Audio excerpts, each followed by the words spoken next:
বাহ, আজকে তো দারুণ ব্যাপার। আজকে সবাই মিলে একসঙ্গে খেতে বসেছে। এই দেখুন, সবাই মিলে আজকে,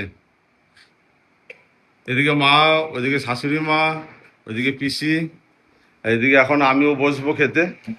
বাহ, আজকে তো দারুণ আইটেম হয়েছে। আজকে কি হয়েছে মা? খুদের ভাত। বাহ বাহ বাহ বাহ, আজকে খুদের ভাত। হ্যাঁ, কুমড়ো খুদের শাক ভাত, একটা কুমড়ো কুমড়ো শাক শাক দিয়ে বাটা, বাটা। বাহ, দারুণ তো। আজকে আলু সবই ভাজা, বাটা বাটা মনে হচ্ছে। এই যে আলু এখানে আবার ভাজা, আলু ডালের সেদ্ধ, আলু ভাজা, আলু সিদ্ধ মাখা, পেঁয়াজ ভাজা। এখানে আবার আলু ভাতে। বাহ বাহ বাহ, খুব দারুণ সুন্দর ব্যাপার। হয়েছে, তুমি কি খাচ্ছ মা? খুব সুন্দর হয়েছে। চাল মাখা, চাল কুমড়ো বাটা, চাল না কুমড়ো বাহ, আছে। এরকম সবাই মিলে বসে যদি একসঙ্গে এরকম খাওয়া খাওয়া যায় তাহলে তো খুবই ভালো।